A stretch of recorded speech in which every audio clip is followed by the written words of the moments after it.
Hello friend, সবাইকে welcome করছি। শুভ দুপুর। তোমাদের কাছে একটা ভিডিও শেয়ার করেছিলাম তুরাগ নদীর, আর বলেছিলাম একটা সম্পূর্ণ পুরো ভিডিও তোমাদের কাছে শেয়ার করব। তো অলরেডি করে ফেলেছি। ঘুম ঘুম চোখে সকালবেলা উঠে পড়লাম এবং ভিডিও করা শুরু করে দিয়েছি। তুরাগ নদীতে যেতেই একটা বিশাল বড় লিচু বাগান দেখা যাবে। তো এবার নাকি লিচু এই বাগান থেকে বিক্রি হয়েছে, যা টেরই পাইনি। এই লিচু বাগানের ভিতরেই রয়েছে মাদ্রাসা আর এতিমখানা, মসজিদ আর আরেকটা প্রাইমারি স্কুল। তোমরা দেখতে পাচ্ছ বিশাল বড় এরিয়াটা, ভীষণ সুন্দর। সবকিছু মিলিয়ে একটা গ্রামের ছোঁয়া পেয়েছি। আর আমার কাছে ভীষণ আশ্চর্য লেগেছে যে এই জমিগুলোকে চাষ করেছে নিশ্চয়ই মাদ্রাসার এতিমখানার হুজুররা। কিন্তু এখানে টিলার কি করে পেলো, কি করে হচ্ছে এই ধানগুলো লাগালো, চাষ করলো এখানে? মানে একটা ঢাকা শহরের ভিতরে এরকম হয় কিভাবে? তো আমার কাছে এটা জানার ভীষণ কিউরিয়াসিটি হয়েছিল।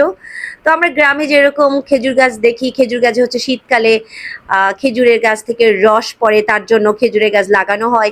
এটা সেই ব্যবস্থাও রয়েছে। মনে মনে ভাবছি এবার শীতের সময় এখান থেকে খেজুরের রস কিনে খাবো। এই তো চলে এসেছি তুরাগ নদী। এটা হচ্ছে রাজাবাড়ি যাত্রী ছাউনি।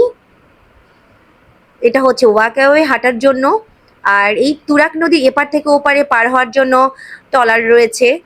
10 টাকা ভাড়া দিয়ে এপার ওপারে সবাই পার হচ্ছে। তো এই বিষয়গুলো আমার কাছে ভীষণ ভালো লেগেছে।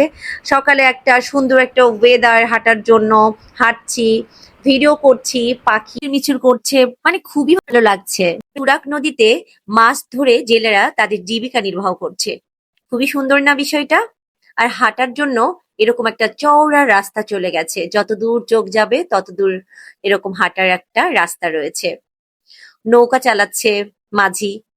তো আমার কাছে ভীষণ ভালো লেগেছে। আর এই বট গাছটা তো আমার বরাবরই হৃদয় ছুঁয়ে যায়। তো আমার হাঁটা শেষ করে আমি একটু আরাম করে নিচ্ছি। তোমাদের ভিডিওটা কেমন লেগেছে আমাকে কমেন্ট করে জানাবে। বাই।